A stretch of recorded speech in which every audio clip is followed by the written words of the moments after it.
Hi, Song Inox here, helping you to create a brand so that you can grow your business and advance your career.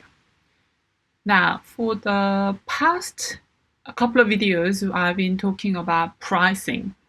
The first one being pricing is merely a story, how we tell ourselves a story about what is worth how much, and the price we pay is really very, very closely tied to the story we are telling ourselves about who we are and what we do.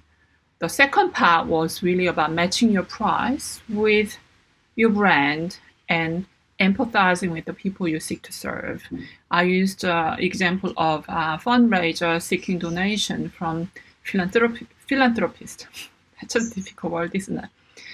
Now today, probably the most contentious topic of all is how we often link our self-worth with pricing.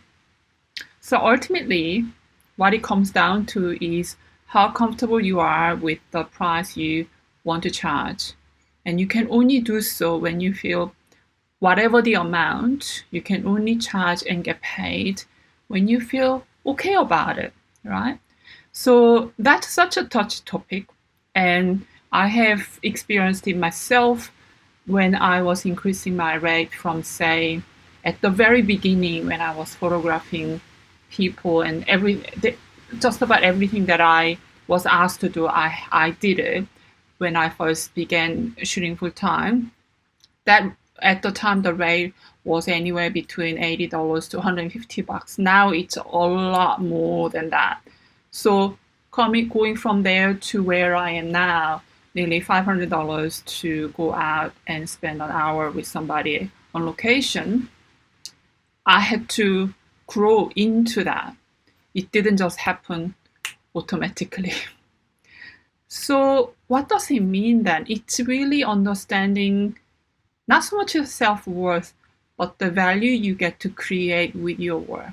Whatever you do, whatever you produce, can you quantify, even if it's a qualitative value, if you could internalize the value you get to create, and it may well require self-validation as well as external validation, you will have to actually meet where the value you're creating and where your mind has to be there at the same time. So the gap between how you perceive yourself and your work versus how people see that, as long as there is no gap, the pricing becomes quite congruent.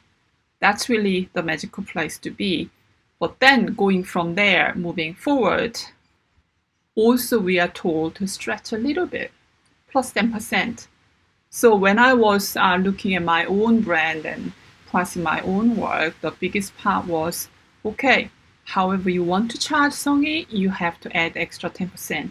And that would give you a little bit of a pressure, I suppose. It's a good pressure, not like a crushing pressure, but enough to get myself energized, enough to do a little more for my clients, do a little extra, above and beyond, we call it. So that's really it for wrapping up my discussion with you, my ramble on pricing. Now, I know a lot of you are kind of sitting in the in-between, not too cheap, because that's really not doing anyone a justice. I mean, you're doing a disservice by charging very little or next to nothing with your work. At the same time, you are not in the extreme luxury bracket either, and most of you watching this, you are halfway in between. And within that spectrum, where your pricing sits is very much to do with how comfortable you are. And it's, as you can see, and you saw this coming, it's very much linked to your confidence, the confidence you have within yourself and the work you do. So based on that, I would love to hear your thoughts. And I would love to answer your questions I'm sure you have lots of questions around this, but most of you are very shy. So I encourage you to get in touch with me. Either you leave a comment or reply or email, whatever is convenient to you, or you can text me. My mobile number is available online. So look forward to hearing from you. so that I can be more useful around this touchy topic of pricing and personal brand. Anyway, I hope it was helpful, and I see you next time. Ciao for now.